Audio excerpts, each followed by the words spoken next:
I started writing He's Alive from trying to write it from Thomas's point of view, trying to get, you know, people to move from doubt to faith, you know, like he did, and I just couldn't get anywhere with it. It just kind of laid there. So I tried it from Peter's point of view, and I found that Peter and I have an awful lot in common, because Peter's the one who not only denied ever knowing his best friend, knowing that Jesus was really God.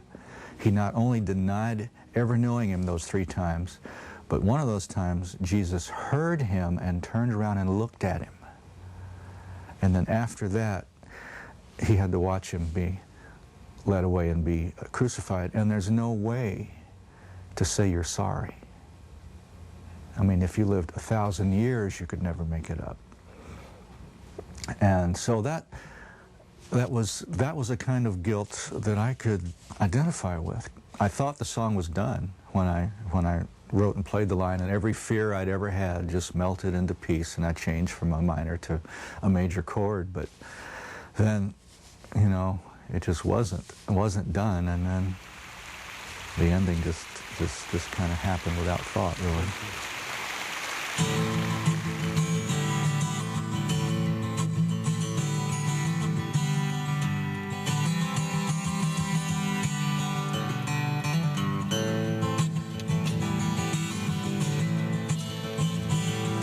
The gates and doors were barred, and all the windows fastened down.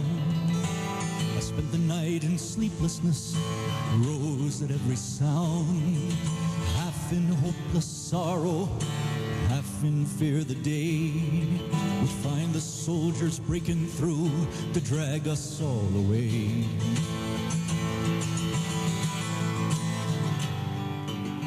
Just before the sunrise, I heard something at the wall.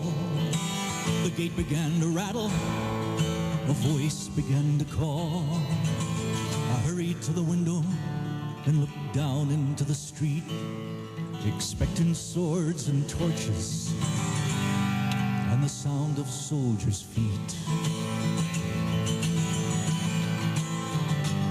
But there was no one there but Mary, so I went down to let her in. John stood there beside me as she told us where she'd been. She said, they've moved him in the night, none of us knows where.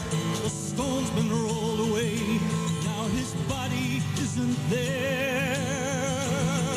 We both ran toward the garden, then John ran on ahead. We found the stone in the empty tomb, just the way that Mary said. The winding sheet they'd wrapped him in was just an empty shell. How or where they'd taken him was more than I could tell.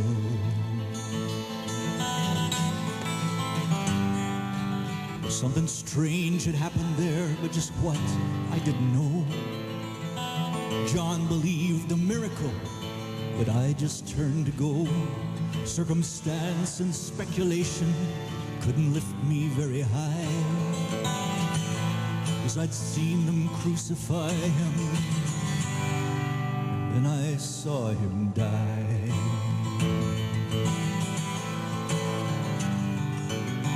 Back inside the house again, the guilt and anguish came. Everything I'd promised him just added to my shame. 'Cause when at last it came to choices, I denied I knew his name. Even if he was alive, it wouldn't be the same. But suddenly the air was filled with strange and sweet perfume. Light that came from everywhere drove shadows from the room. Jesus stood before me with his arms held open wide, and I fell down on my knees and just clung to him and cried. He raised me to my feet, and as I looked into his eyes, Love was shining out from him like sunlight from the skies. Guilt and my confusion disappeared in sweet release. And every fear I'd ever had just melted into peace.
Jesus.